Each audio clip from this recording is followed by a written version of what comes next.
बाणी तुलसी साहब जी महाराज।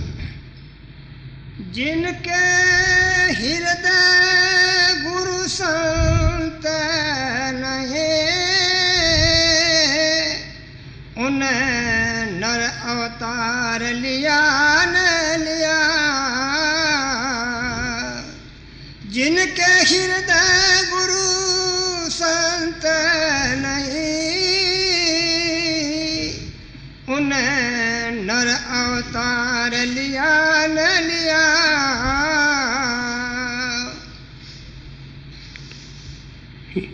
यह परम संत तुलसी साहब जी महाराज की वाणी है। इस नाम के दो महात्मा हुए हैं। एक गोस्वामी तुलसीदास, जिन्होंने रामायण की रचना की, और दूसरे आप तुलसी साहेब, जो हाथरस के पास जोगिया गांव के अंदर संत मत का प्रचार करते रहे। आपके बारे में हमने ये भी सुना है कि आपका संबंध पेशवा या राजवाड़े खानदान से था। पिता ने देखा कि इसका चित्त उदास और विरक्त रहता है, किसी बात में रुचि नहीं लेता। उसको भय लगा कि कहीं ये उदास होकर के महलों को छोड़ के न जाए। तो आपके पिता पेशवा साहब ने आपके गद्दी तिलक की घोषणा कर दी। इतिहास कहता है कि एक दो दिन उस तारीख से पहले आप किसी तरीके से घोड़े पर सवार होकर के भाग निकले। पेशवा के सिपाहियों ने पीछा किया, लेकिन आप उनके बस नहीं आए। निरंतर साधु महात्मा की खोज करते रहे। जब हम बगीचे में जाते हैं तो फूल भी मिलते हैं और कांटे भी मिलते हैं। जब भी साधु महात्मा की खोज की जाती है तो ऊपर के और रास्ते के साधु मिलते हैं, लेकिन ये खोज आखिर जाकर के पूरी होती है और आपको कोई पूर्ण संत महात्मा शब्द रूप मालिक रूप मिल गए, जिस महात्मा की इन्होंने अपने वाणी के अंदर मुक्त कंठ से महिमा की है। आपने अपने गुरुदेव का नाम नहीं लिखा। ऐसे और भी महात्मा हैं जिन्होंने गुरुदेव का नाम नहीं लिखा, जैसे दादू साहेब, उसके बारे में कुछ पता नहीं चलता। पता तब चला जब जोगिया गांव के अंदर बैठ करके खुले आम शब्द और नाम का प्रचार करने लगे और भेद देने लगे। आने वाले जिज्ञासुओं के लिए 4 ग्रंथ लिखे या लिखवाए और हमारे मार्गदर्शन के लिए ये वाणी छोड़ के गए हैं। आपका एक शब्द हम आज सुन रहे हैं। जब भी महात्मा वाणी को प्रारंभ करते हैं तो इस तरीके से करते हैं जैसे हम मकान को प्रारंभ करते हैं, क्योंकि ये चाहते हैं कि हमारे अंदर भक्ति का महल बने। जब महल बने तो उसकी नींव रखी जाएगी, उसकी फाउंडेशन रखी जाएगी। और फाउंडेशन के रूप में क्या करना है, कहते हैं पहले हमारी ये मूल शिक्षा है कि मनुष्य जन्म बाकी जन्मों से न्यारा है। जो तुमको नजर आता है निचली जूनियों के अंदर, इनको छोड़ करके ऊपर के देवी देवताओं को भी ये अधिकार नहीं है कि वो मालिक से मिल करके अपने जन्म मरण का कलंक मिटा सके।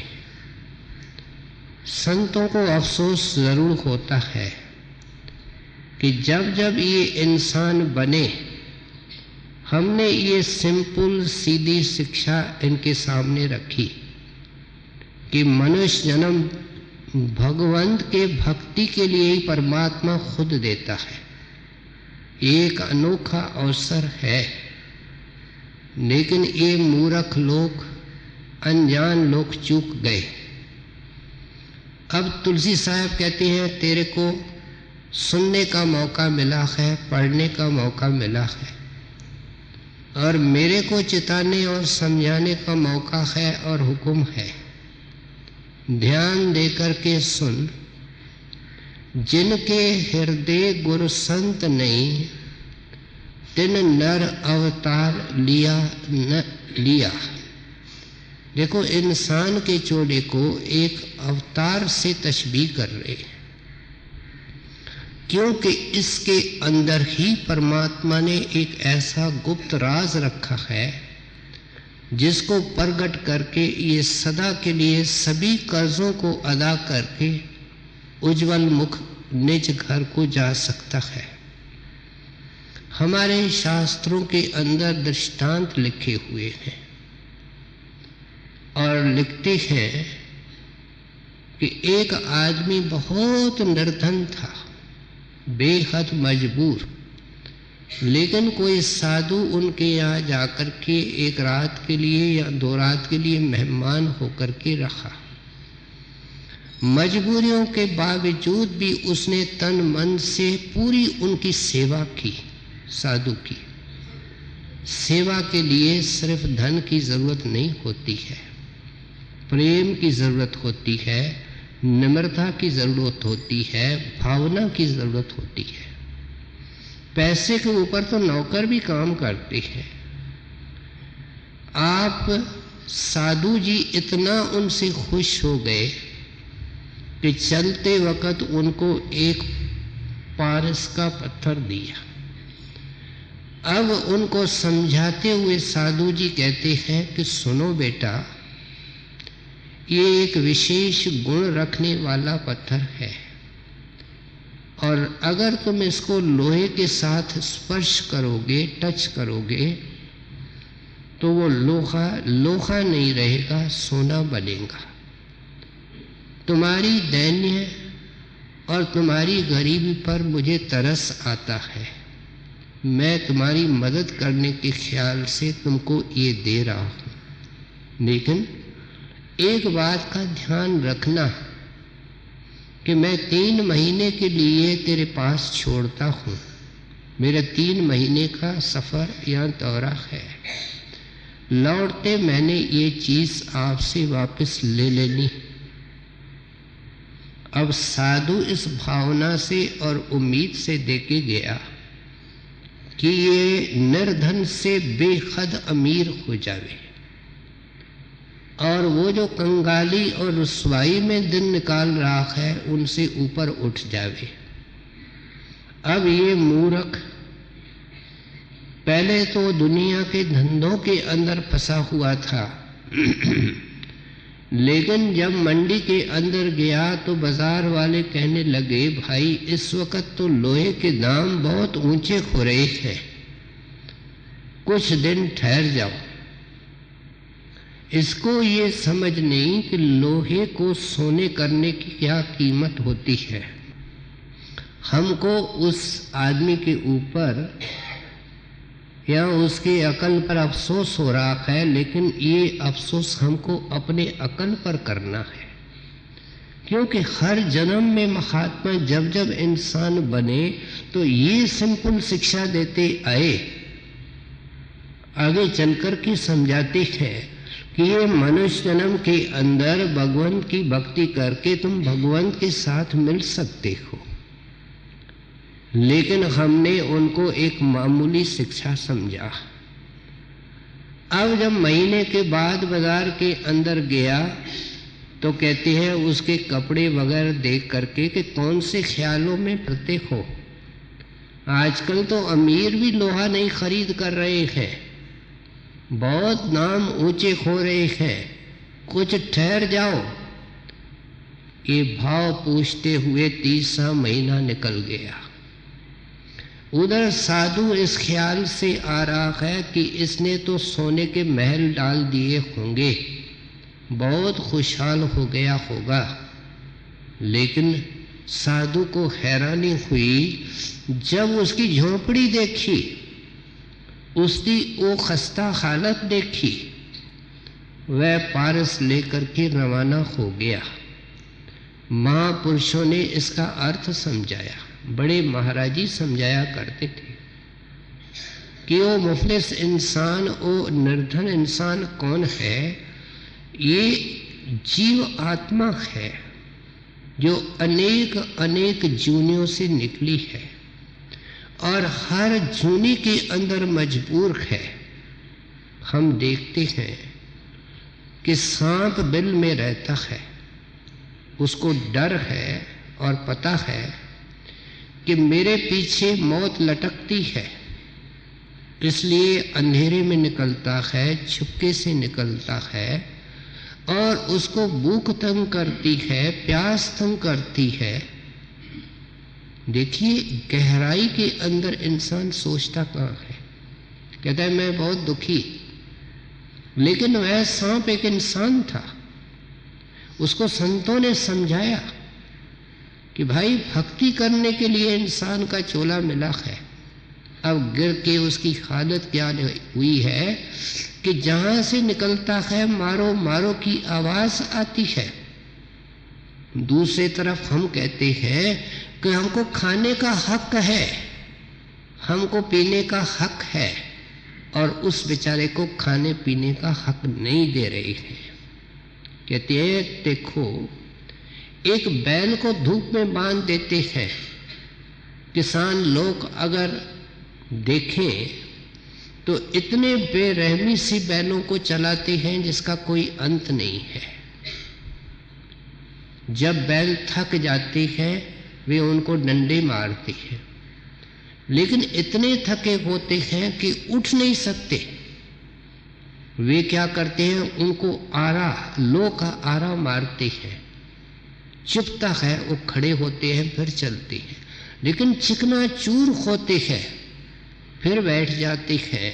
वो क्या करते हैं, उनके नासिकाओं के ऊपर कपड़ा बांधते हैं, उनकी सांस के अंदर घुटन होती है, फिर खड़े होकर के चलते हैं। कहते ऐ इंसान, वो बैल भी एक इंसान था। महाराज जी कहा करते थे शायद तेरे से अच्छा अमीर सेठ शाहूकार होगा, विद्वान और संपन्न होगा, लेकिन एक सिंपल शिक्षा संतों की कि मनुष्य जन्म परमात्मा की प्राप्ति के लिए मिलता है, ये शिक्षा इसको समझ में नहीं आई। वो परमात्मा जब ये निचली इन जूनियों में होता है, ये पुकारता है और खुश हो करके वह पारस देता है। क्या मनुष्य जन्म देता है और 3 महीने के लिए क्या किसी को 50, 60, 70 साल के लिए मिलता है, उसने वापस लेना है। ये पारस हमारा नहीं, ये उसका है। और ये चाहता है कि लोहा, क्या हमारा मन काला और स्याह हो रहा है। लोहा काला भी होता है और सस्ता भी होता है, इसलिए वो चाहते हैं कि पारस मैंने इनके अंदर रखा है। मनुष्य दे दे करके पारस आंखों के पीछे रखा, जिसका जिक्र ऐसा कोई सत्संग नहीं जिसमें नहीं आता है। कबीर साहब ने उस पारस का जिक्र करते हुए समझाया, आद नाम पारस है। कहते हैं कोई पारस आज तक किसी ने देखा तक नहीं, लेकिन संतों ने देखा और वो नाम है। वो नाम खुशियों का, शांतियों का और अमृत का खजाना है और भंडार है। वो आंखों के पीछे है। आद नाम पारस है, मन है मैला लो, वही मिसाल दे रहे हैं। कहते हैं मन सस्ता है, गंदा है, काला है, पर सत ही कंचन भया। जब तुम संत के पास जाओगे वो तुमको एक टेक्निक देगा कि तुम अपने मन को 9 द्वारों से विड्रॉ करके उस पारस के साथ स्पर्श करो। पर सत ही कंचन भया, सारे अवगुण झर जाएंगे, सारे विकार निकल जाएंगे, सोने की तरह चमकने लगेगा, इसकी कदर और कीमत पड़ेगी। चोर और डाकू से साधु बन गया, दुनियादार से भक्त बन गया। इंसान के चोले की ये कीमत है, ये महत्व है। इसलिए कहते हैं जिनके हृदय गुर संत नहीं, कितनी परफेक्ट और कल्याणकारी वाणी है। कहते हैं अगर तुम ये आदर्श भी रखते हो कि मनुष्य जन्म मालिक के भक्ति के लिए मिला है तो पूरा नहीं होगा अगर तुमको संत सतगुरु नहीं मिलता है। दुनिया के अंदर संत महात्मा बहुत दुर्लभ होते हैं, कोई विरला होता है, एक आध होता है, सबको नमस्कार है। लेकिन कहते हैं अगर ऐसा संत सतगुरु मिल जावे, जब भी हम सत्संग सुनते हैं महात्मा कोई कथा नहीं सुनाएंगे, वे हमारा उद्धार चाहते हैं, हमारे जन्म मरण के कलंक को मिटाना चाहते हैं। उनका एक मकसद, एक मिशन है। इसलिए कहते हैं कि ऐसा अगर संत महात्मा मिले तो उनको हृदय के अंदर विराजमान करो। स्वामी जी महाराज ने इसी शिक्षा को दो लाइनों के अंदर दिया। सतगुर का नाम पुकारो, सतगुर को हियरे थारो। कहते हैं संत तेरे से रिश्ता जोड़ेंगे नाम का, खाने पीने का नहीं, लेने देने का नहीं। और जो वे नाम देते हैं सतगुर का नाम पुकारो। जब हम पुकारते हैं तो हमको कोई और ख्याल होता है, मदद के लिए पुकारते हैं। चोर घर में आ गया, कोई डाकू आ गया, हम पानी के अंदर गिर पड़े, डूबने लगे हैं, पुकारते हैं तो कोई और ख्याल होता है। ये अर्थ पुकारो का है। कहते हैं ऐसे तरीके से उनका नाम मन से पुकारो, मन से जपो कि और कोई ख्याल पैदा न हो, सारे ख्याल नीचे, लहरें नीचे बैठ जाए। और नतीजा क्या होगा? सतगुर को हियरे धारो। सतगुर का स्वरूप आंखों के पीछे जो आए दिन जिक्र होता है कि नूरी रूप है, रेडियंट फॉर्म है, वो प्रगट होगा, आगे शब्द रूप प्रगट होगा। इसलिए कहते हैं जिनके हृदय गुरु संत नहीं, सत्संगियों को चोट मारते हैं कि ऐ सत्संगी नाम लेकर के क्या किया, क्या फायदा हुआ। तू समझता है कि मुक्ति तेरे जेब में है और किसी वक़्त खो जाएगी, लेकिन जिंदगी के अंदर तू विद्वान बनना चाहता है, कारीगर बनना चाहता है, होशियार बनना चाहता है, धनवान बनना चाहता है, और इस चेक को तुमने अलमारी के अंदर रख रखा है, इसको इनकैश कराने की कोशिश नहीं की। सो इसलिए समझाते हैं कि अगर तुम्हारे हृदय के अंदर ये गुरु विराजमान हो जाए तो ये जीवन मुक्त हो जाता है। क्योंकि ये इंसान जो काम संत बताते हैं, ये मौत के घाटी को पार करके ही होता है। सारे विघ्न, सारे डर, जब मौत का डर चला गया तो बाकी कौन सा विघ्न और डर रहा।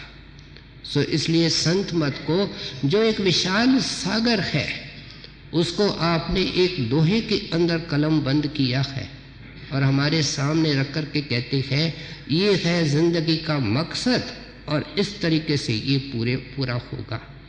इस शब्द के अंदर आगे चल करके अच्छी तरह समझाते हैं कि जब जब तुम इंसान बना, तुमने परमात्मा की खोज करने के लिए क्या क्या तरीके अपनाए और आज भी लोग अपना रहे हैं, मिलेगा कुछ नहीं।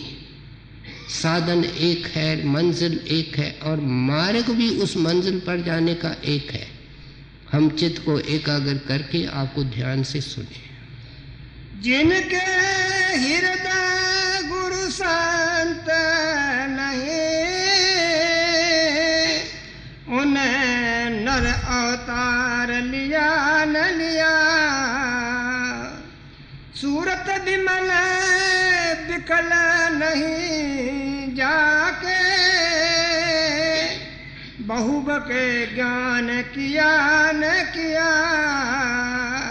अब आप उन लोगों के तरफ आते हैं जो धार्मिक लिटरेचर को रात दिन पढ़ते हैं और सोचते हैं कि ऐसे पढ़ने से मन काबू आएगा, परमात्मा की प्राप्ति होगी, अंदर में प्रकाश नजर आएगा।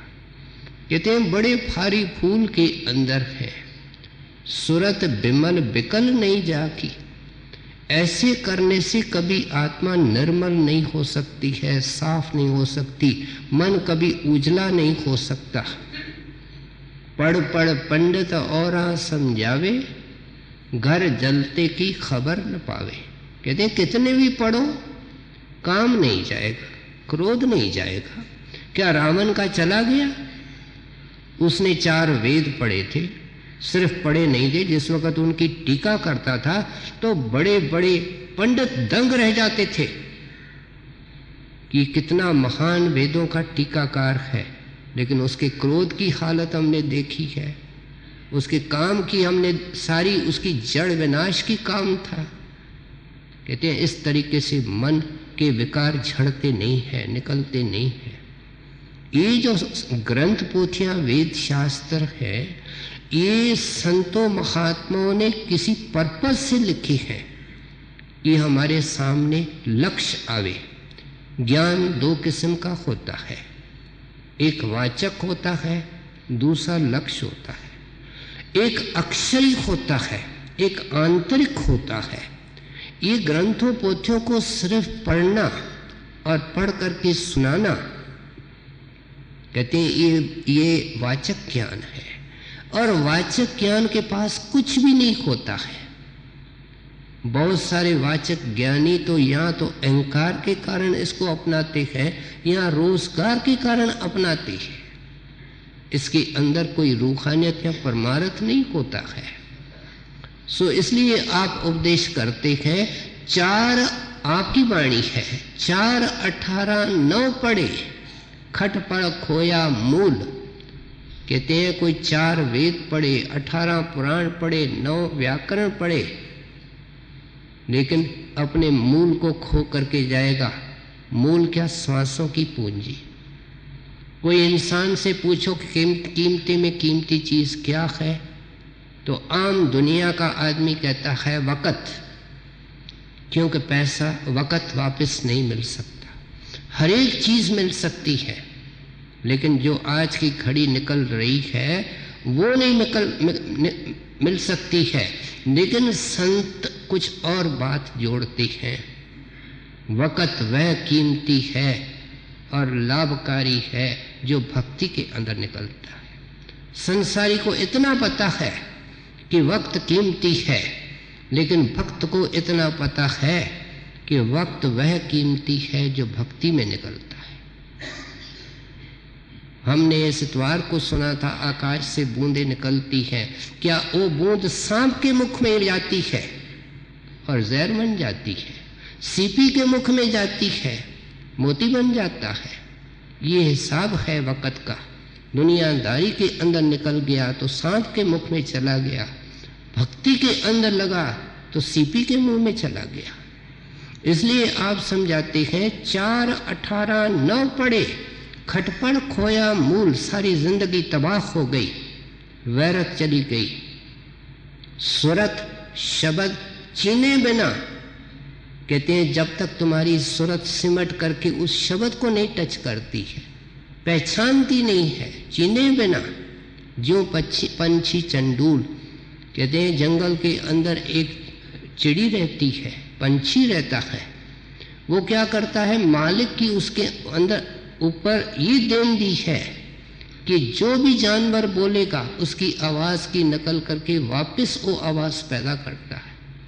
पंडित ने जो कुछ पढ़ा वो मंत्र रटे होते हैं।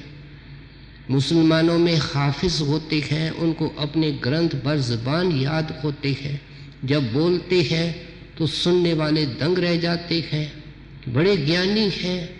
ग्रंथ साहब की इतनी एक्सपर्ट टीका करने वाले हैं, एक एक अक्षर और लाइन को याद करने वाले, उनको हम ज्ञानी कहते हैं। वेदों के जानकार होते हैं, वो द्विवेदी त्रिवेदी वगैरह कहलाते हैं। कहते हैं वेद आए कैसे? आज तो बड़ी बड़ी यूनिवर्सिटियां बन गई। कबीर साहब के ऊपर रिसर्च हो रही है, तुलसी साहब के ऊपर रिसर्च हो रही है, पता नहीं कितने कितने महात्माओं के ऊपर, उनके वाणी के ऊपर रिसर्च हो रही है। लेकिन इतना नहीं सोचते हैं कि जिन महात्माओं की रिसर्च करके हम MA PhD की डिग्रियां ले रहे हैं, वो कौन से स्कूल में गए थे, कौन से कॉलेज में गए, उनकी विद्या का सोर्स कहाँ था, कहाँ से उनके अंदर ये सब चीज आई। उस बेसिक चीज को वो बेसिक चीज क्या है? सूरत शब्द चीने बिना, कहते हैं जैसे पढ़ा सुना दिया, लेकिन जिंदगी को तब्दील नहीं किया। जो काम करने के लिए था वो नहीं किया। नानक कागज लखमना, कहते हैं कितना पढ़ोगे? कोई लख मन किताब पढ़ सकता है? जब संतों ने किसी चीज को बयान किया है, माफ करना हमारे अकल ने हमको साथ नहीं दिया, उसके बाद भी हम इन कागजों के साथ, ग्रंथों के साथ चिपके हुए। नानक कागज लखमना, पढ़ पढ़ कीजिए भाव, बड़ी श्रद्धा से पढ़ो। मसू तोट न आवई, लेखन पवन चलाए, कहते हैं स्याही की कोई कमी नहीं हो, ग्रंथों को लिखते जाओ। भी तेरी कीमत ना पवे, हो केवड़ आखा नाव, नाम के बगैर बेटा मुक्ति नहीं हो सकती है। और नाम का राज और भेद संतों के पास होता है। माई हुसैनी क्या पड़ी हुई थी? जब बड़े महाराज जी के सामने आई तो महाराज जी समझ गए कि ये मुसलमान औरत है। कहने के बेटा तू क्या चाहती है? कि महात्मा जी मुझे खुदा का नाम बताओ। महाराज जी ने उनको कहा तुम्हारे घर वाले तेरे को तंग करेंगे। वह हाथ जोड़ करके बेनती करती है कि गुरुदेव मैं कौन सा गलत काम कर रही हूं? मैं तो आपसे गुरु खुदा का नाम पूछ रही हूं। तब उन्होंने, महाराज ने खुश होकर के उनको नाम दिया, साथ में प्रेम का किनका भी दे दिया। माई हुसैनी के पिछले संस्कार भक्ति के थे, उनकी आत्मा ऊपर जाने लगी। जब डेरे आती तो विद्वान लोग खड़े रहते कतारों में, माई हुसैनी को वक़्त मिलता, महाराज जी प्रेम से उनसे बात करते। एक काशी का पंडित वहाँ रहता था, सत्संगी हो गया था। वह हैरान होता था कि ये देहाती औरत, अनपढ़ औरत क्या महाराज जी से बोलती पूछती होगी। एक दिन कान लगा करके दरवाजे के साथ जब माई हुसैनी महाराज जी के चरणों में बैठी थी, सुन रहा है, सुन करके पंडित दंग रह गया। माई हुसैनी ने अंदर का हाल महाराज को सुनाया, ब्रह्म से ऊपर जा रही थी। जब माई हुसैनी बाहर निकली, उसने माथा टेका, नमस्कार की, धन है माई तू, धन है सतगुरु। हम लोग तो उस तरह है जैसे करछी हलवे के अंदर चलती है, लेकिन करछी को क्या पता कि हलवा क्या होता है।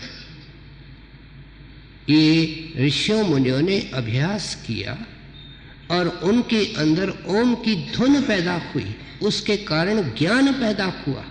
उन्होंने श्लोक उचारे, कोई लिखा नहीं किसी ऋषि ने श्लोक, जो जो उन्होंने श्लोक उचारे उनके सेवकों ने लिखे।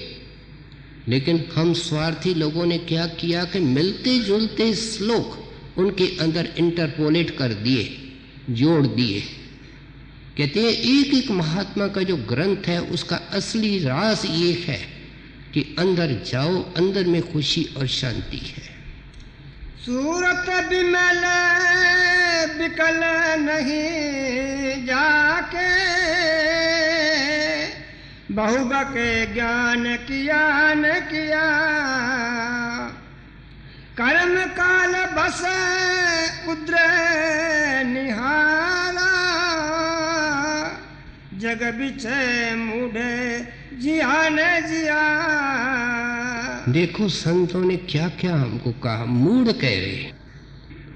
बाकी हमको कोई कहे तो हम तो बर्दाश्त ही नहीं कर सकते।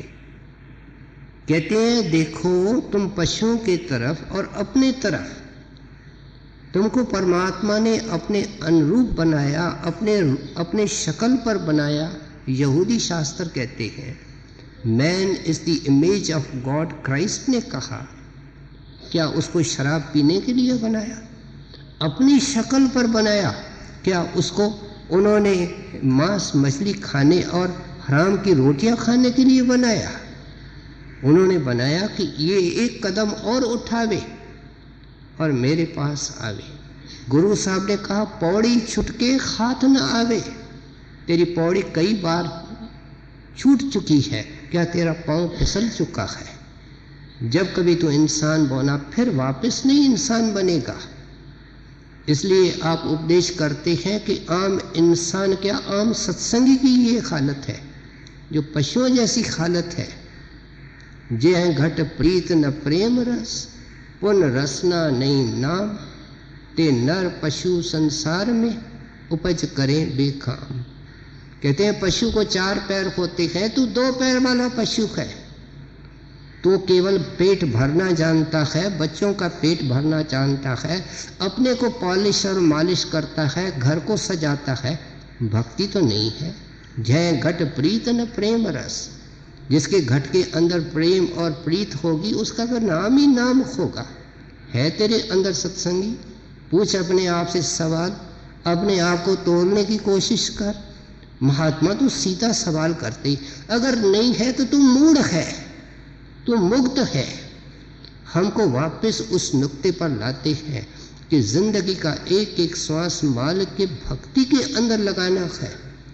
हमने अनेक वार्ताएं सुनी है, लेकिन मन सीखने से इनकार करता है। कबीर साहब के ज़माने के बूढ़े की वार्ता हमने सुनी, कबीर साहब ने उनको कितना समझाया, लेकिन कोई न कोई बहाना करके उन्होंने कबीर साहब के हुक्म की अनदेखी कर दी, शिक्षा की अनदेखी कर दी। और जब मर गया तो कबीर साहब ने अंतर ध्यान हो करके देखा कि ये बाबा जो घर के साथ इतना चिपका हुआ था वो गया कहाँ। अब हम तो नहीं देख सकते, कबीर साहब के अंदर वो शक्ति थी। उन्होंने देखा कि इसका एक गाय के साथ विशेष मोह था, उसका बछड़ा बन करके आया। जब बैल बना तो उन्हीं बच्चों ने उनको खल में जोत करके खेतों में चलाया और खूब डंडे मारे। डंडे मारने वाले को ये पता नहीं कि किसको डंडे मार रहे हैं, डंडे खाने वाले को ये पता नहीं कि डंडे कौन मार रहे हैं। देख लो कैसी अचरज लीला है, कितना एक घोर अंधेरा है जिसके अंदर हम फंसे हुए हैं। फिर उन्होंने उस बैल को नाकाम समझ करके तेली के यहाँ भेजा, तेली वाले ने कसाई के यहाँ भेजा, कसाई ने उसके गोश्त को बेच दिया। क्या हिस्ट्री ये हमारी है? हम कहते हैं कि बाल बच्चों की परवरिश करना, उनकी देख रेख करना, क्या इसके अंदर भी कोई पाप है? संत कहते हैं नहीं, लेकिन ये सारे काम इशारे से करने हैं, ऊपर के मन से करने हैं, और अपना भीतरी प्यार उस नाम और प्रभु से रखना है। हम तो इनके बैल बने हुए हैं, इनके गुलाम बने हुए हैं, सब कुछ इनके पास दिया हुआ है। एक लड़के की चिट्ठी आ जावे ससुराल से, माँ तो रहती नहीं, उस वक्त लड़की का रूप अख्तियार कर लेती है, उसके दुख सुख के कारण आंसू बहने लगते हैं कि थे ये क्या है, ये तो पशु भी करते हैं। जब एक कौवा मर जाता है, काँ काँ की आवाज़ आती है, वो क्या होती है? कोई रिश्तेदार कौवे का मर गया, 4 आदमी इकट्ठे हो गए, रोने पिटने लगे और चले गए। कहते हैं भाई ये सारे तू काम करके आया, कितने गंदे इतिहास से और लंबे इतिहास से तू निकला, अपने इतिहास को बदलने की कोशिश कर। कर्म काल बस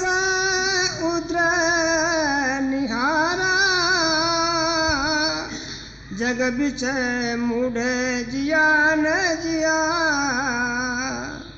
अग मेरा है रस रीतन जानी बहु सत्संग किया न किया। एक एक वर्ग, एक एक क्लास, उनको अलग क्लासिफाई करके उनको समझाने की कोशिश करते हैं। कहते हैं देखो इंसान अंधाधुंध पाप करता है, कर्म के ऊपर कर्म, पाप के ऊपर पाप।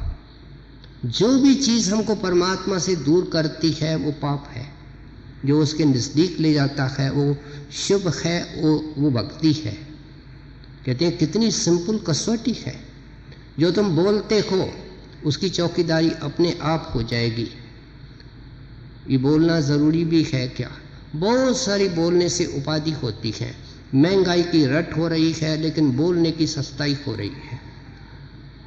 ज़ुबान फालतू है जिसको हम खर्च कर रहे हैं, जो नाम के कमाई के अंदर लग रही है। जो खामोश रहना नहीं सत्संगी सीखा उसको तो कुछ भी नहीं मिलने वाला है, सारा वक़्त बोलते रहते हैं। बोलने वाला कैसे सिमरन करे? शुरू नहीं हुआ काम, वो अवस्था कहाँ? वो तो संतों की अवस्था है। बोलते हैं, खाते हैं, पीते हैं तो नाम से जुड़े होते हैं। कहते हैं तू तो केजी के अंदर पढ़ने वाला बच्चा है, तो उनसे क्या मुकाबला करता है? कई सत्संगी कहते हैं महाराज जी जो टीवी में खबरें सुनते हैं, महाराज जी तो सोते हुए सचखंड में चले जाते हैं, लेकिन हम कहाँ होते हैं? हम तो गलियों में धक्के खाते हैं। उनका और हमारा क्या मुकाबला? तो इसलिए आप उपदेश करते हैं, एक एक वर्ग को समझाने की कोशिश करते हैं। कर्म के ऊपर कर्म करके फिर क्या करते हैं कि इसका बोझ हटाने के लिए ये किसी ग्रंथ पोथी को पढ़ते हैं, किसी धर्म स्थान में जाते हैं, तीर्थ स्थान में जाते हैं, तरह तरह के कर्म धर्म करने की कोशिश करते हैं, लेकिन इन्होंने वो काम नहीं किया जो करने के लायक हुआ। कहते हैं इसके करने से कुछ भी नहीं मिलेगा। हर एक कहता है कोई चोर होगा, डाकू होगा, वो भी किसी न किसी सत्संग में जाता होगा, उसका कोई न कोई इष्ट होगा, उसको ज़रूर हाथ जोड़ता होगा, उसको माला और अर्पण करता होगा, और वो मन के अंदर क्या सोचता है कि कुछ न कुछ मिल जाएगा। कहते हैं बहुत सत्संग किए, हमको कह रहे हैं तुलसीदास जी, लेकिन वो न करने के बराबर है। देखो इस शब्द की खूबसूरती क्या है। अवतार लिया न लिया, इंसान बना नहीं बना, कि एक एक कड़ी के अंदर ऐसी खूबसूरती से सेटिंग की हुई है। सत्संग किया न किया, कहते हैं वो न करने के बराबर है, उसकी कोई कीमत नहीं पड़ी। सत्संग संतों महात्माओं के अनुसार बहुत ऊंचा आदर्श रखता है। सिर्फ किसी पूर्ण संत महात्मा के चरणों के अंदर बैठना, ये उनका संग करना है, ये उनके लिए बाहर का सत्संग है। और वहाँ से हमको क्या मिलता है? दुनिया से मन उपराम होता है, क्योंकि दुनिया की असलियत बताई जाती है। किसी सभा के अंदर हमारे नुक्स नहीं बताए जाते हैं। सुबह से शाम तक किसी ने हमारे नुक्स बताए? अभी तुलसी साहब बता रहे हैं, गिना रहे हैं, ये तुम्हारी गफलत, ये तुम्हारे अवगुण, ये तुम्हारे नुक्स। कौन सुनाता है? सब सलाम करते हैं क्योंकि लेना चाहते हैं, सब महिमा करते हैं, कुछ निकालना चाहते हैं। सो इसलिए कहते हैं सत्संग तो सत्संग होता है, लेकिन संतों का सत्संग बेपरवाह होता है। वो हमारे कागज़ को खोल करके दिखाता है कि ये तेरा काला कागज़ है, तुम मन की पड़ताल कर ले। चौकीदार बना हुआ है, सबकी चौकीदारी, पड़ोसी की चौकीदारी, देश की चौकीदारी, अखबार की एक एक लाइन पढ़ता है, लेकिन अपनी चौकीदारी, मेरे अंदर क्या व्यापत है, मेरे अंदर क्या खुराक है, मेरे क्या नुक्स हैं। संत मत हमको बाहर से अंदर ले जाना चाहता है, बाहर मुखी से अंतर्मुख करना चाहता है। सो इसलिए कहते हैं उस सत्संग में जाना है जहाँ जिक्र नाम और शब्द का होता है, और सिर्फ उस संत सतगुरु का सत्संग होता है। और वो बाहर का सत्संग हमको लीड करता है अंदर के सत्संग के तरफ, जो दिन रात हो रहा है, जिसको शब्द का कीर्तन कहते हैं, नाम का कीर्तन कहते हैं, और उसका करने वाला कुल करतार परमेश्वर है। आ रही धुर से सदा, सतलोक अनामी से वो सत्संग की आवाज आ रही है। तेरे बुलाने के लिए है आत्मा, क्यों जन्मों जन्मों से भटक रही है, आजा मेरे पास, मेरे आवाज के पीछे अपना ध्यान रख। घोर अंधेरा हो, हमारे को कोई मदद करने वाला नहीं हो, लेकिन कोई हमारा आदमी आवाज़ अगर पैदा करता है और हम पहचानते हैं कि ये उसकी आवाज़ है, उस आवाज़ के पीछे पीछे जा कर के आवाज़ पैदा करने के वाले के पास हम पहुंच जाते हैं। कहते हैं शिव नेत्र में जब आओगे तो घंटे की धुन सुनोगे, और सतगुरु शब्द रूप होते हैं, कदम कदम पर मददगार होते हैं। सतगुरु केवल गुरु नहीं होते, शिक्षक नहीं होते, लेकिन रक्षक भी होते हैं, कदम कदम पर सहायता करते हैं और सेवक को भटकने नहीं देते हैं। इस तरफ खतरे हैं, इस तरफ खतरे हैं, लेकिन ख्याल शब्द में रखेगा। और सतगुरु दयाल इसके ऊपर रहमत करते हैं। कभी कभी इसको ऐसी स्टेज पे ले जाते हैं जो बीच में खौफ खतरे आते हैं, प्रलोभन आते हैं, तो गुरुदेव सोचता है ये फिसल जाएगा, इसको पहले सीधे ले जाते हैं, लौटते दिखाते हैं, फिर क्यों फंसेगा। जिसने हीरे जवाहरात देख लिया वो कौड़ियों की तरफ क्यों देखेगा। इसलिए आप समझाते हैं कि ये सत्संग अंदर है और संत महात्मा बाहर आते हैं, सत्संग करते हैं, लेकिन इसलिए करते हैं कि हम इस सत्संग के अंदर से नाम की कमाई का शौक पिकअप करें। क्या नाम की कमाई हमारी क्यों नहीं हो रही है? क्योंकि हमारे जीवन में नुक्स है, हमारा जीवन स्ट्रेट नहीं है। ये यहाँ से स्वामी जी तुलसी साहब जी महाराज की शिक्षा हम गांठ में बांध करके लें कि जब हमारे मन टेढ़ा है कभी भक्ति नहीं होगी, और मन को सीधा करने के लिए हम तैयार नहीं हैं, दिन ब दिन और टेढ़ा होता जाता है। कौन परवाह करता है? एक चीज नजर आती है, पैसा, इज्जत, शान, मान। कहते हैं मूर्ख हो, बेसमझ हो, संत इतना ही कहेंगे। सो इसलिए आप उपदेश करते हैं दुनिया का मोह, बच्चों का मोह, शरीर का मोह, ये तो पशु भी करते हैं। प्यारे, तेरे को इतना महान संत मिले, महान उपदेश मिला, तुम्हारा जीवन चमकना चाहिए, तुम्हारे जीवन को देख करके एक दर्पण होना चाहिए कि पड़ोसी को, तेरे साथी को, दफ्तर में काम करने वाला, तेरी सहेली आगे होकर के पूछे, भाई आपकी जीवन कैसे बदली है। इसलिए आप कहते हैं कि ऐसे सत्संग में जाने से क्या फायदा। महाराज जी सुनाया कर देते, एक महाजन सत्संग में जाता था, ये हमारा सत्संग है, और वो वर्षों तक सत्संग सुनता रहा। एक दिन उसके बेटे ने कहा, पिताजी मैं जाऊं? हाँ चले जाओ। वो दुकान पर बैठ गए। अब जब वो लड़का सुन करके सत्संग आया तो वो कोई संस्कारी लड़का था, एक एक वचन उसके मन पर अंकित हो गया, और उन्हीं ख्यालों में आकर के दुकान में बैठा तो एक गाय आटा खाने लगी, लेकिन लड़का खामोश। कोने के अंदर पिता चश्मा लगा करके बही को, अकाउंट को सेट कर रहा था। उसने उठाया, देखता है ये नया कौतक है, लड़का खामोश बैठा है, गाय आटा खा रही है, और ये इसको कुछ बोलता तक नहीं है, हटाता तक नहीं है। तो पिता बोलता है कि तेरे को क्या हो गया, क्या दिखता नहीं है, नजर नहीं आता है, गाय आटा खा रही है। लड़का बोलता है, पिताजी हम कब खाते हैं? जब भूख लगती है। अब इन बेचारों की भूख कहाँ से ये मिटाएंगे, और फिर हमारा आटा कितना खाएगी? अपने पास तो लाखों रुपए हैं, और सत्संग कहता है बांट के खाओ, सबके साथ मिलकर के खाओ। और खिलाने के अंदर अपना क्या नुकसान होता है? इनके अंदर भी परमात्मा है, ये भी परमात्मा के जीव हैं। सारे शास्त्र कहते हैं दया करो। पिता तो हैरान हो गया, कहते हैं ये सारी शिक्षा तुमको मिली कहाँ से? कहते हैं ऐसी बातें सत्संग से सुन के आया। कहते तू तो मूर्ख है, मैं रोज जाता हूँ, धोती झाड़ करके वहाँ फेंक के आता हूँ, और ये हमारा सत्संग है 20 साल का, ये हमारी सेवा है 20 साल की, और ये हमारा भजन है 20 साल का, धोती झाड़ने का ऐसा। कहते हैं इससे कुछ नहीं मिलेगा। अगम रहे रीतन जाने, बहु सत्संग किया न किया। नाम अमल घट गोटन पीना, अमल अनेक पिया न पिया। कहते हैं फिर सत्संग के अंदर देखो, रैशनली समझा रहे हैं, सत्संग में जाना भी इतना मुश्किल नहीं है। बड़े भागों से संतों महात्माओं का सत्संग मिलता है। वो सत्संग जहाँ संतों महात्माओं की याद ताज़ी की जाती है, नाम की कमाई का शौक़ पैदा किया जाता है, जीवन को पवित्र करने के लिए प्रेरणा दी जाती है, वह सभा भी मुबारक है, वह भी सत्संग है।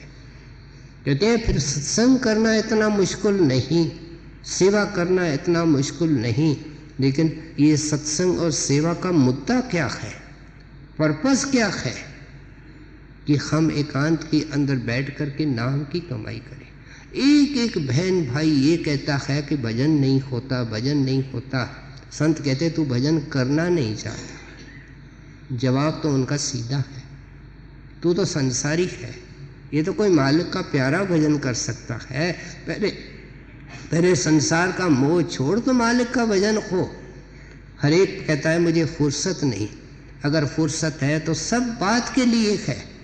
पता नहीं कहाँ किन किन लोगों से ये बातें करते हैं, कितने कितने प्रोग्राम टीवी के देते हैं, अखबार देखते हैं, सैर तमाशे के सारे 10 दिन का एक प्रोग्राम दौरे का बना देते हैं, सब कुछ है, लेकिन कहते हैं भजन के लिए फुर्सत नहीं है। कहते हैं संत कहते हैं भजन के लिए शौक नहीं है, भजन का महत्व नहीं समझा। कहते हैं इसके बगैर छुटकारा नहीं हो सकता। आप मिसाल दे रहे हैं कि ये घोटा लगाना पड़ेगा। क्या मेहंदी के पत्तों के अंदर कोई लाली नहीं होती है? मेहंदी के पत्तों को सुखाया जाता है, धूप के अंदर डाला जाता है, फिर उनको बारीक पीसा जाता है। गन्ने के अंदर कोई मिश्री नहीं होती है, गन्ने का रस निकाला जाता है, आग के ऊपर रखा जाता है, गुड़ बनता है, खांड बनती है, चीनी बनती है, उसको गर्म किया जाता है। एक एक चीज़ को गर्म करके बाद में ही तो मिश्री बनती है।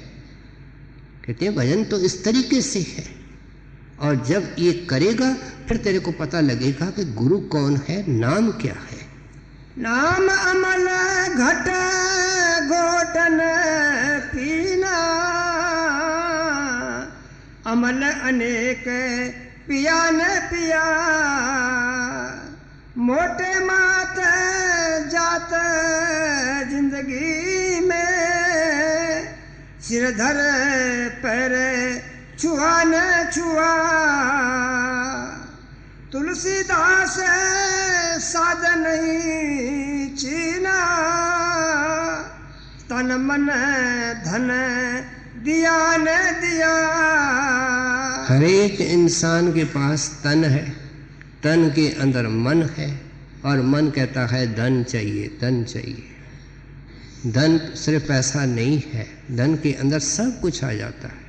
मकान, ठाठ बाट, शान, इज्जत, जो कुछ है ये धन के द्वारा होता है। कहते हैं तुमने तन और मन और धन अनंत युगों से अर्पण करते आए हो, लेकिन ऐ मूर्ख तेरे को तो देने नहीं आया। तुमने बाल बच्चों के हवाले किया, दुनिया के धंधों के अंदर लुटाया, माया के भट्ठी के अंदर ख़त्म किया, तेरे को अकल कहाँ है। कहते हैं साधु के हवाले कर।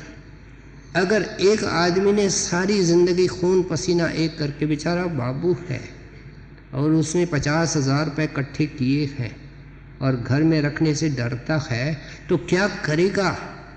वो ढूंढेगा कोई ऐसी आसामी जहाँ पैसे सेफ रहें।